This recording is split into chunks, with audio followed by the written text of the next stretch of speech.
Bonjour et bienvenue sur un nouvel épisode de Meet the Team avec cette fois-ci Softfluent. Alors Softfluent c'est une ESN spécialisée autour des compétences et des applications .NET.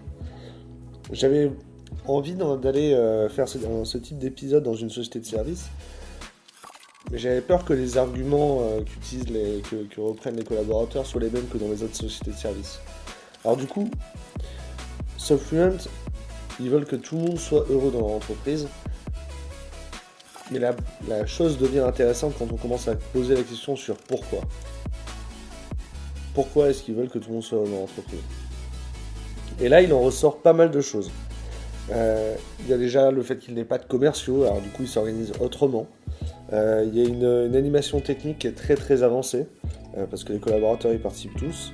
Il y a de l'actionnariat salarié, une façon de gouverner l'entreprise, la gouvernance de l'entreprise, qui est très différente. Une proximité entre les collaborateurs vu qu'ils ont tous le même background de compétences. Ouais, je vous laisse découvrir tout ça. C'est une conversation d'un peu moins de 30 minutes avec Maxime, Philippe, Marine et Sabrina de Softfluent. Il faut dire bonjour. Bonjour. Donc aujourd'hui je suis chez Softfluent avec Maxime, Philippe, Marine et Sabrina. Et vous allez prendre la parole chacun à votre tour pour vous présenter. Dites un truc sympa à propos de vous, qu'on arrive à vous imaginer, vous visualiser. Tu vois, par exemple, Maxime, faut que tu précises que tu as une barbe, par exemple. Donc moi, je suis Maxime, je suis développeur .NET depuis 6 ans. Je travaille depuis 4 ans chez Softfluent et je développe donc sur des technos .NET chez Softfluent et le reste du temps, j'aime la nature et laisser pousser ma barbe. Philippe. Du coup, moi, c'est Philippe. Je suis chez Softfluent depuis environ 2 ans et demi. Je suis arrivé en tant que stagiaire et maintenant je suis consultant. Et contrairement à Maxime, moi je n'ai pas beaucoup de barbe. Ok. Cool. Marine. Donc Marine, je suis chargée de recrutement depuis 7 ans dans le domaine IT, donc 2 ans chez Softfluent. Ok. Je suis Sabrina, avant tout argentine avec un drôle d'accent et aussi ingénieure en informatique depuis 16 ans et team leader chez Softfluent maintenant. Okay. Et 11 ans chez Softfluent aussi. Ok. Cool. Softfluent en une phrase, c'était Maxime qui nous parle de Softfluent pour les gens qui ne connaissent pas du tout Softfluent. Alors Softfluent c'est une société qui regroupe des passionnés et des experts en technologie Microsoft et .NET. C'est très précis. Au niveau de l'organisation, du coup, vous m'avez dit que vous êtes répartis sur software, service et digitalisation. Maxime, comment ça se passe dans l'équipe software ? Combien vous êtes ? Sur quoi vous travaillez ? Alors donc dans l'équipe software, on travaille sur un produit qui est un tableur collaboratif en ligne. Et on est une petite équipe de 5 personnes, dont 2 développeurs et un intégrateur. Ok. Philippe, tu es sur la partie digitalisation, du coup ? Ouais, chez Softfluent Digital, on est environ une dizaine de personnes. Et on travaille principalement sur les technologies Microsoft, donc tout ce qui est .NET standard, de l'ASP.NET Core.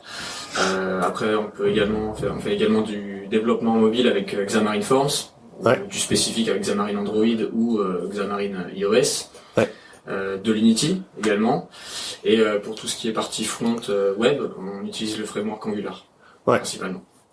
Donc on dit digital et pas digitalisation. Digital, hein. oui. Et vous êtes plus ou moins une dizaine sur la partie digitale. Et Sabrina, tu nous parles de la partie service. Bon, la partie service, ça regroupe aussi ceux qui font les points digital et software, dans le sens qu'il y a des applications. On est beaucoup drivé par rapport à nos clients.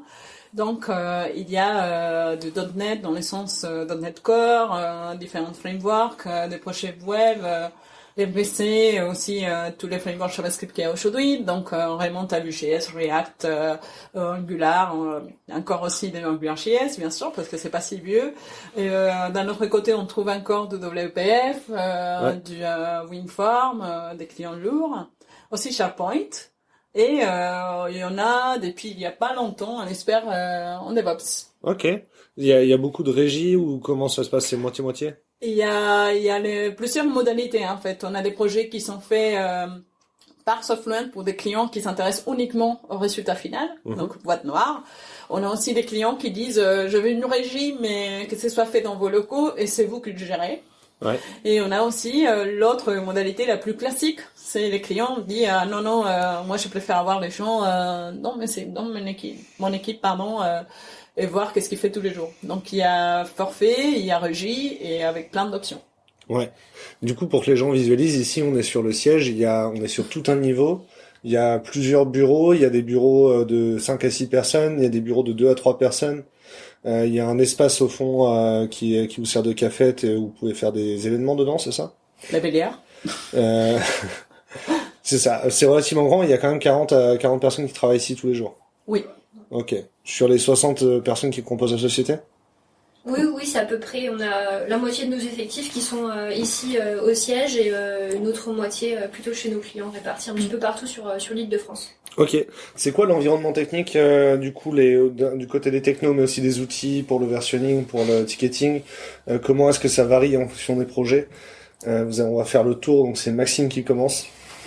Donc pour le software, on travaille sur un site qui est en webform et MVC, qui commence à évoluer vers du Vue.js aussi. Ouais. On fait du versionning sous TFS et on utilise pour toute l'instrumentation la suite Visual Studio DevOps pour la gestion du Scrum, de l'intégration continue. Ok. Philippe? Côté digital, c'est un petit peu différent vu qu'on a beaucoup de projets. On est souvent drivé par le client. On utilise les outils que le client nous met à disposition. Donc quelquefois c'est du Jira, d'autres fois c'est du Mantis pour le block tracker. On a du TFS, on a du Git également. Et pour l'intégration continue, dans certains cas, on a de l'Azure DevOps ou du Jenkins. Ok. Et nous, c'est un core service. Du coup, c'est assez varié par rapport à nos clients. Même si nous, en interne, on est plutôt dans Azure DevOps, VSTS, ticketing classique. On a encore quelques sites Confluence et Jira. Et après, les clients, ils sont aussi sur ces technos. Plus dans les mondes de DevOps, si on rentrait dans ça, c'est plutôt Jenkins, TeamCity. Toujours sur DevOps et d'autres exceptions comme Octopus, c'est assez variable. Et il y a aussi des clients qui sont plutôt à l'ancienne et ils nous envoient encore d'Excel. Ok, cool. Ok, Philippe, qu'est-ce que c'est le mur digital? Le mur digital, c'est une solution que Softfluent Digital propose. Donc c'est un mur interactif.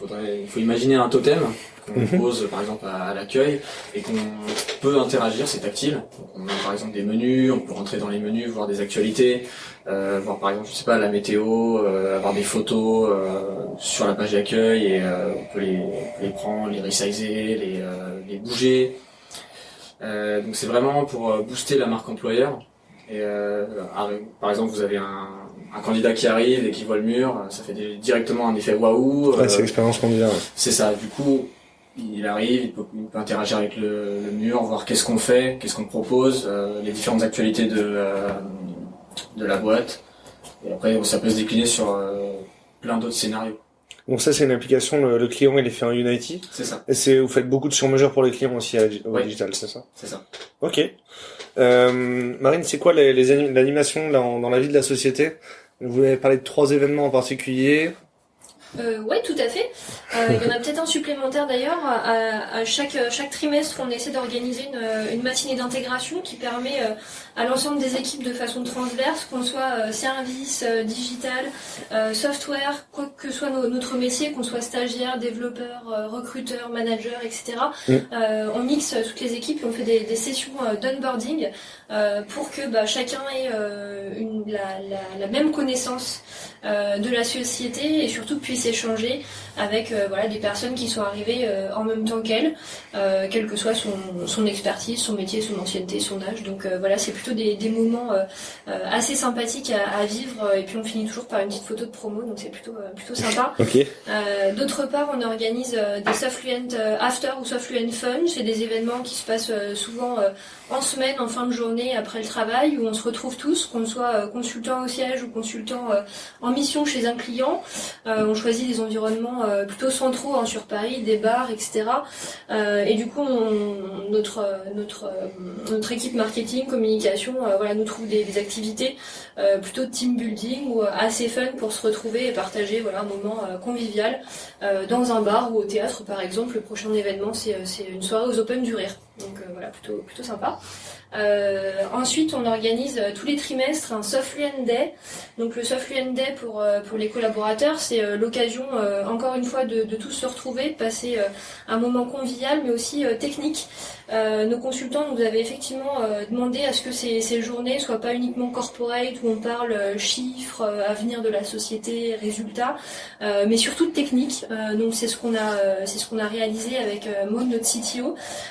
Et finalement, cet événement, ça permet aux collaborateurs qui sont volontaires, bien entendu, de présenter un outil, une techno, de faire un retour d'expérience, un partage d'expérience sur leur projet actuel et d'évoquer donc avec les autres Softfluency le domaine fonctionnel sur lequel ils interviennent, à quoi sert l'application qu'ils développent et bien entendu le côté techno avec des démos de code en live.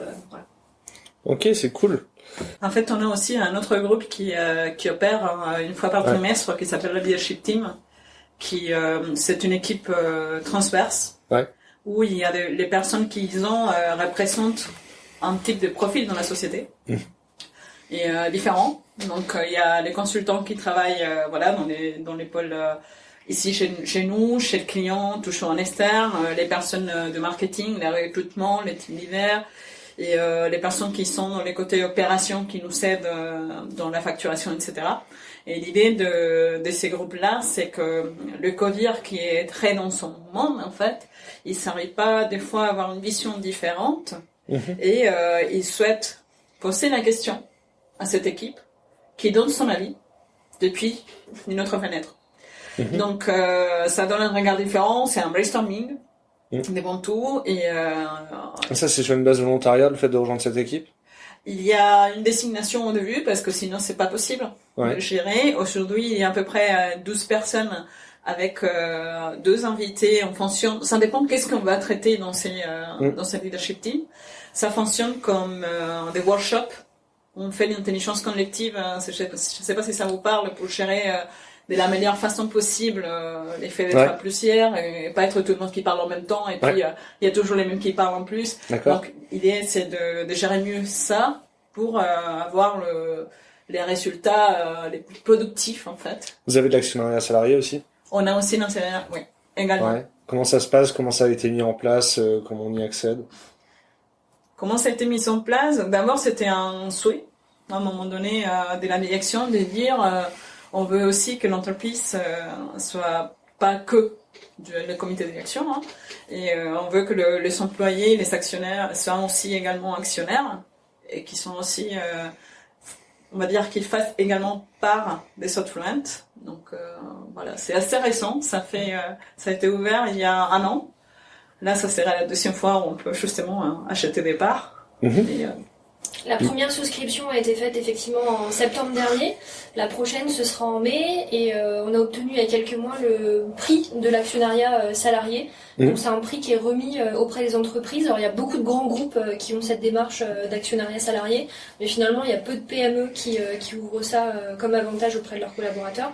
Donc suite à la première souscription, on a eu le prix de l'actionnariat salarié. Et on a de mémoire plus de 90-91% des collaborateurs qui ont souscrit à la première année, donc c'est plutôt un super score.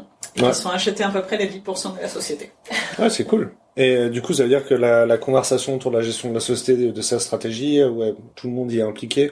Et les Softfluent Day, c'est le moment où on en parle. On a eu beaucoup d'éléments qui nous ont été transmis au cours des Softfluent Day. On a eu des sessions d'échange là-dessus. Il y a eu des outils aussi qui ont permis de poser les questions pour avoir le temps d'y réfléchir, de revenir avec des questions. Pas mal d'occasions d'échanger là-dessus. Puis, comme les dirigeants sont très accessibles, on peut aussi aller poser des questions, échanger en direct. Ok. Vous m'avez dit que une des raisons de faire partie de Softfluent, c'est le fait de pouvoir progresser techniquement. On a parlé de Maud tout à l'heure. C'est quoi l'environnement technique chez Softfluent? C'est comment est-ce qu'on vous avez sous quelle forme ça prend le fait d'avoir l'opportunité de progresser techniquement? Est-ce que vous pouvez revenir sur ce sujet-là? Maxime en premier? ça se fait au travers de pas mal d'événements justement qui facilitent les échanges techniques, le partage entre collaborateurs. On a des labs en interne qui sont des ateliers pour découvrir des technos ensemble, des collaborateurs qui les connaissent, qui viennent les présenter sur différents sujets, différents frameworks. Il y en aura un prochainement sur le TDD. On a accès à des plateformes de formation.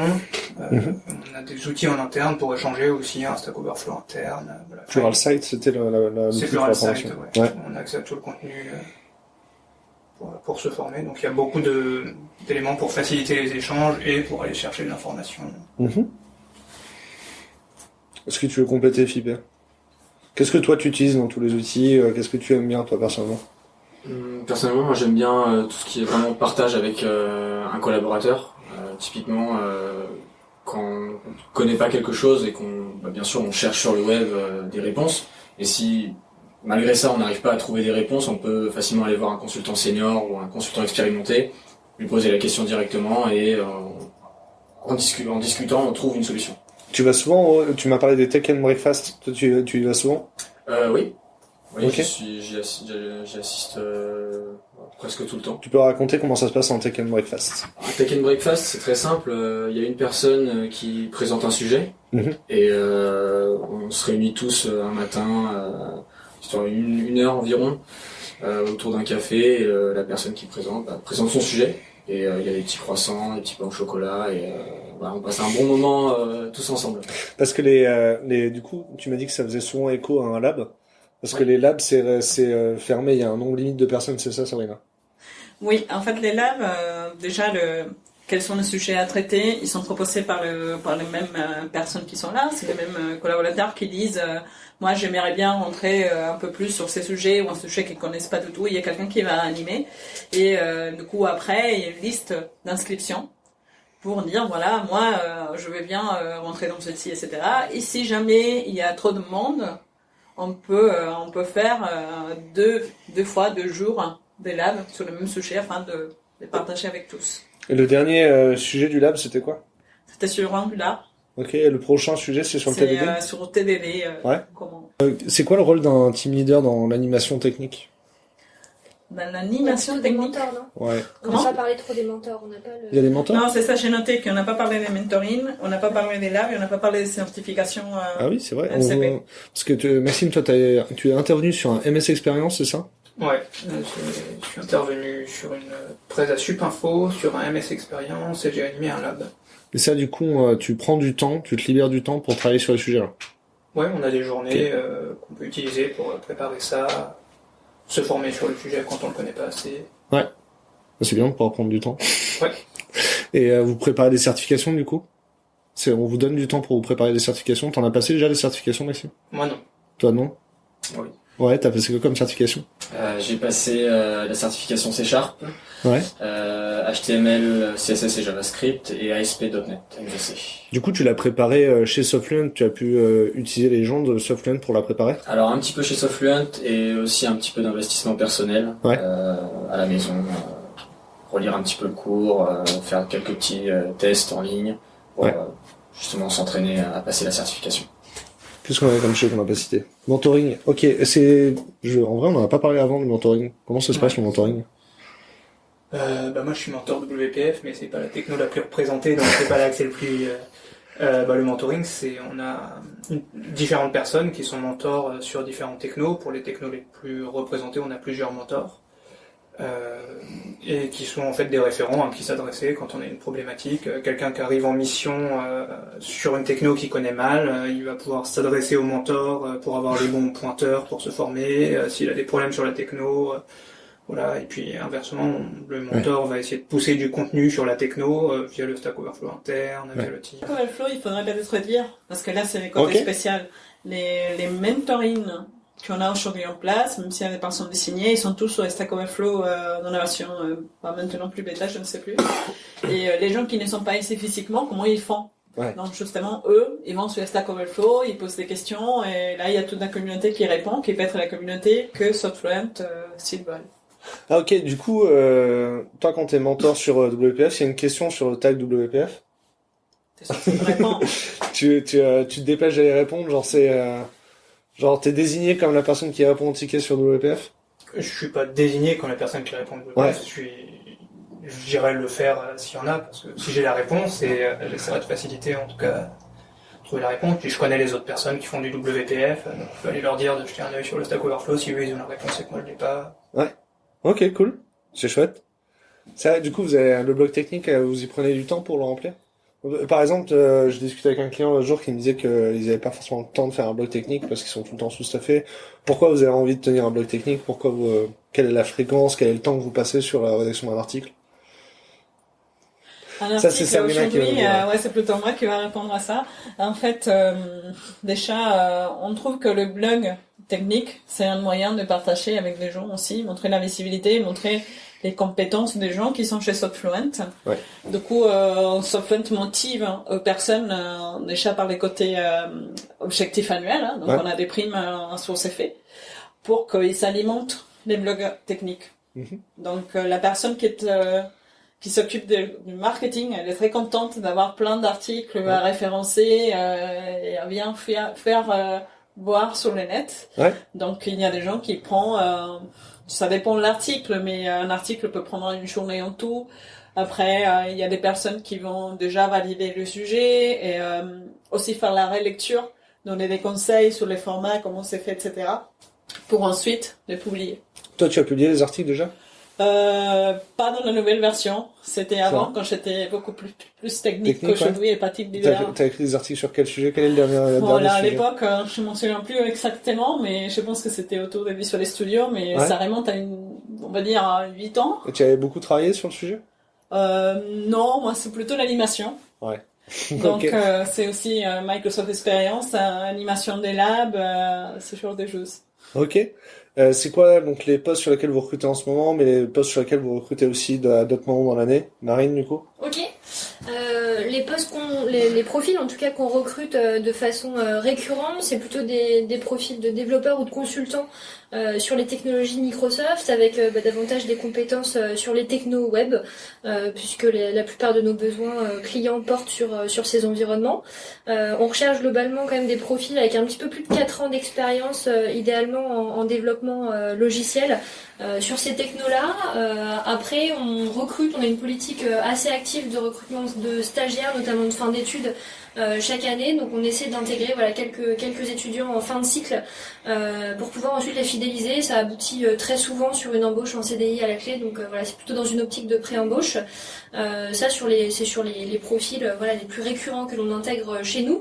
Un petit peu plus à la marge et dans le cadre de notre croissance, on recherche aussi des profils de managers.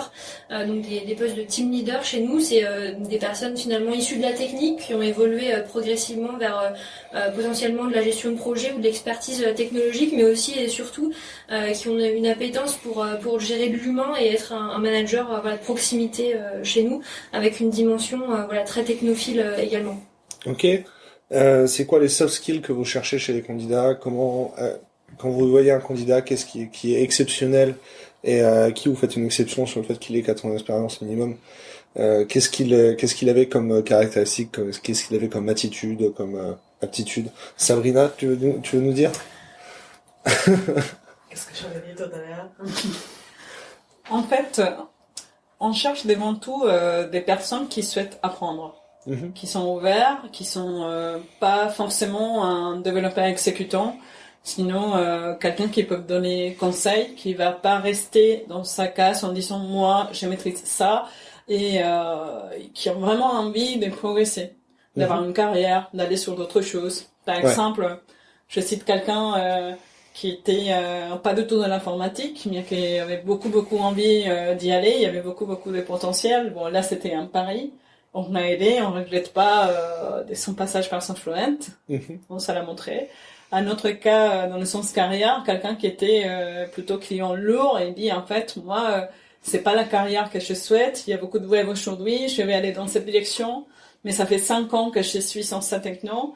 Du coup, j'arrive pas à faire ce passage. Donc, ces personnes-là ont envie et il est vraiment motivé. Donc, on l'accompagne pour faire ce changement. Et surtout, les côtés savoir-être de la personne. Est-ce que ça va bien se passer avec un client ou pas? Et est-ce qu'on arrive bien à discuter? Est-ce qu'ils partagent les valeurs de SoftFluent sur le fait d'être technique, passionné et bon vivre? Du coup, dans le process de recrutement, il y a une pré-qualif avec toi, Marine, au début? Ouais, tout à fait. La première étape, c'est toujours une préqualification téléphonique ou via Skype. On utilise les outils voilà, les plus adaptés pour tout d'abord faire connaissance avec le profil ou le candidat, et bien comprendre ses attentes, savoir si c'est effectivement en phase avec nos recherches, si en termes de culture on va finalement bien s'entendre.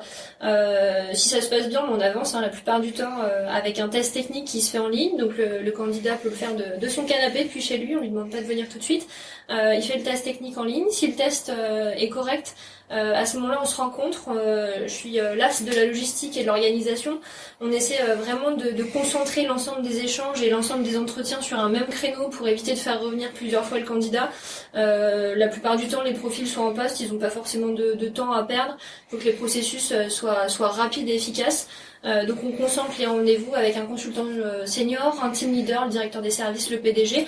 Moi je me greffe sur un binôme. J'ai déjà pas mal échangé en amont, mais j'aime bien aussi voir physiquement les candidats, les profils. Ça donne toujours une autre dimension que l'échange téléphonique. Et puis ensuite on prend une décision dans la foulée de ce rendez-vous. On dit que chez nous c'est un peu Koh-Lanta, faut que tout le monde soit d'accord, faut que tout le monde donne son feu vert pour avancer dans la procédure, dans le processus et pour finalement faire une offre au profil. Comme ça voilà, tout le monde sait que tout le monde est d'accord, on est tous en phase et on souhaite tous intégrer le consultant dans nos équipes. Du coup, Maxime et Philippe, vous avez été impliqués dans les entretiens récemment? Oui. Comment ça se passe quand vous faites un entretien, vous, en général? Parce que Sabrina, elle est TL, donc elle fait les entretiens en tant que TL. Vous les faites en tant que tech, c'est ça? Oui. Et comment ça se passe? Qu'est-ce que vous posez comme question? De quoi vous parlez? Qu'est-ce que vous essayez d'évaluer? En général, il y a des avis techniques, il y a plusieurs avis techniques, donc on fait des retours sur le test pour voir les questions qui ont été répondues, creuser un peu plus, les questions qui n'ont pas été répondues, essayer de voir pourquoi, voir la posture aussi face à certaines questions, dans l'approche des problématiques, puis après des échanges pour voir effectivement la personnalité, comment la personne aime travailler, puis inversement, ça permet aussi de donner un aperçu à la personne avec qui elle va travailler, et d'avoir quelqu'un qui est vraiment dans le rôle que la personne va occuper plus tard, donc ça lui permet de poser des questions directement. C'est ça. Tu es là pour aider le candidat. Ouais, aussi. C'est ça, et la question que tu te poses, c'est est-ce que j'ai bien travaillé avec cette personne plus tard? C'est ça. Ok. Exactement. Philippe, t'as la même posture, le même ressenti? Je suis du même avis. Ok, on obtient. Ok, cool. On a fait le tour. Qu'est-ce qu'on n'a pas abordé? Ah bah si. Qu'est-ce qui est différent dans le management, dans la façon d'être, dans le quotidien de Softfluent par rapport aux boîtes où vous avez travaillé avant? Qu'est-ce qui peut vous étonner quelqu'un qui arrive chez Softfluent aujourd'hui? Alors vous m'avez donné des éléments de réponse là. Vous m'avez dit on peut aller voir le management et parler d'un problème. Vous m'avez dit qu'il y a eu une plateforme anonyme pour faire remonter des questions sur la fidélisation. Que vous pouvez choisir votre projet, que les gens sont heureux et que vous avez un environnement. Alors ça, je vais couper. Que l'environnement, vous tenez à avoir un environnement où il fait bon travailler. C'est ça. Tout Les ça. côtés humains par rapport à d'autres entreprises. Peut-être que vous n'avez pas autant vu ailleurs, c'est ça. Je ne sais pas. C'est pas les entreprises où il y a des centaines de collaborateurs et on devient un numéro de plus, où on voit le manager une fois par an pour nous dire qu'on a un 1% d'augmentation. En fait, c'est pas du tout comme ça. C'est un management de proximité, c'est la personne devant tout, c'est pas un embauche par mission, c'est un embauche par personne, par profil. Ouais. Donc je pense que ça c'est la principale différence, que si on a vu d'autres choses, on peut être assez surpris, heureusement surpris chez Softfluent. Maxime, c'est quoi ton ressenti? C'est vraiment une entreprise à taille humaine et où tout le monde est accessible, que ce soit la direction, les managers, on peut facilement aller parler, on a beaucoup d'événements, on a l'occasion de voir tout le monde. On peut aller s'adresser directement au PDG si on a des questions. Tous les consultants qui sont en mission, en fait, on les voit régulièrement et on les connaît tous très bien. Voilà, il y a tout ce qu'il faut pour échanger. Quand il y a des sujets importants dans la société, on est impliqué. On est sollicité au travers de sondages. Il y a eu parfois des sujets sur lesquels il y a eu des sessions de questions-réponses et des plateformes encore après pour pouvoir poser les questions avec facilité pour évoluer ensemble. Il y a beaucoup d'échanges. Comment reste une entreprise à taille humaine quand on grandit? On met en place des outils pour faciliter la communication. Ouais. Il y a les plateformes numériques pour quand on n'est pas tous au même endroit, les événements réguliers, on se voit au moins une fois par mois, on a un événement où on peut voir les gens. Les labs, ça permet de voir comment les gens travaillent. Actionnariat salarié, c'est un élément, c'est une réponse à ça aussi? C'est une réponse à ça aussi, oui, parce que ça permet d'être vraiment impliqué dans l'entreprise. Philippe, pourquoi c'est important que chez Sofluent il fasse bon de travailler pourquoi c'est important que les gens soient heureux? C'est important dans un premier temps parce que si on se lève le matin et qu'on n'a pas envie de venir travailler, on va produire des choses, de mauvaises choses, enfin des choses pas très qualitatives. Alors que, à l'inverse, si on se lève le matin et qu'on a vraiment envie qu'on a envie de venir travailler, de venir produire, on peut vraiment produire de belles choses. Si ça change ton rapport avec les clients? C'est vrai, parce qu'on est plus en confiance, on met le client en confiance, on l'accompagne. On accompagne vraiment le client a un besoin, on est transparent avec lui, on lui dit voilà, pour assurer votre transformation, votre rénovation de logiciel, on vous conseille, on vous accompagne. T'es sûr de toi quand tu conseilles les clients du coup? Oui. T'es plus sûr de toi? Ouais. Et t'as l'impression que ça crée du coup une meilleure relation de confiance? C'est ça. Ok, cool, super. Ça, c'est pas bon. Aider vers les côtés qu'il n'y a pas de commerciaux et que tous les techs. C'est vrai, pourquoi il n'y a pas de Même les commerciaux PDG. pourquoi il n'y a pas de commerciaux chez Sofluent? C'est un choix. C'est un choix? Ouais. En fait, on décide de ne pas avoir de commerciaux. En fait, même les PDG, tout le monde ici a fait, sauf Marine, parce qu'effectivement, là, on pouvait s'en passer de ça, mais tout le monde est passé par l'informatique, tout le monde a développé quelque chose. Ouais. Voilà. Non, mais C'est ça. ça va arriver peut-être, il participe à Marine, lab. elle voulait pas lui apprendre la ASP.NET pour qu'elle fasse aussi de carrière? Je participe à tous les Sofluent Day, toutes les présentations techniques, tous les Tech and Breakfast en tant que chargée de recrutement. Voilà, même si j'ai pas de formation technique et que je suis quasi la seule à pas développer une ligne de code de la journée, c'est important pour moi de me sensibiliser à la technique, de par les Sofluent Day, les Tech and Breakfast. En général, je passe sur la fin des journées des labs pour avoir le retour aussi des consultants sur la journée, pour savoir comment ça s'est passé, ce qui a amélioré, quel est un peu le ressenti, prendre la température de l'événement. Mais je m'intéresse beaucoup à ce qu'ils font et c'est l'essentiel dans mon métier. Du coup, ça veut dire que Philippe, tu gères la relation avec tes clients. Si le client il veut parler d'argent, tu lui dis pas, faut aller voir le commercial, tu lui réponds? Sur ce point-là, je redirige plus vers un tel, vers un manager. Ouais. Justement.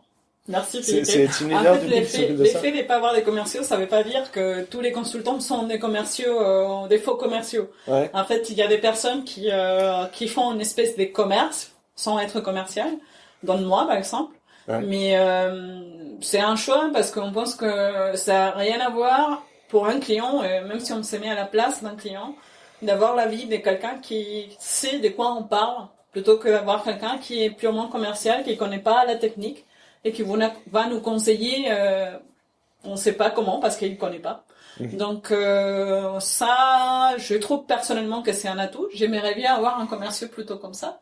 Et aussi parce que en tant que tech qui fait le commerce ou la vente, on peut aussi dire à un client, ce que vous êtes en train de faire maintenant, c'est pas un bon choix. Ouais. Parce que il y a ça, ça et ça et ça. C'est pas vendre pour le vendre à tout prix et après voir qu'est-ce qu'on fait, et puis on s'est payé en 4 pour arriver au délai qu'on a dit, etc. Donc c'est pas du tout dans ces sens. Ouais. Et là, ça crée, c'est un différenciateur assez important avec les clients. Ok, cool. C'est important pour les consultants aussi d'avoir Et pour les consultants aussi. un manager C'est qui rassurant. nous place en mission et qui sait déjà ce qu'on a fait, qui a déjà été à notre place et qui sait que quand il nous place sur une mission, ce sur quoi il nous place, c'est vraiment ce qu'on sait faire ou ce sur quoi on veut évoluer. Ok. C'est cool. Est-ce que vous voulez dire un mot de la fin, parce qu'on a une conclusion à cet enregistrement? Bah, je sais pas, merci tout d'abord de nous avoir écoutés et passez nous faire un petit coucou sur les réseaux sociaux si vous avez envie de discuter avec nous, en savoir un petit peu plus ou tout simplement nous rejoindre peut-être. C'est cool. Voilà. Super. Parce que tu es une bonne boîte, Softfluent. On peut discuter des heures en plus. C'est chouette. Ok, cool, ça marche. Merci. À bientôt.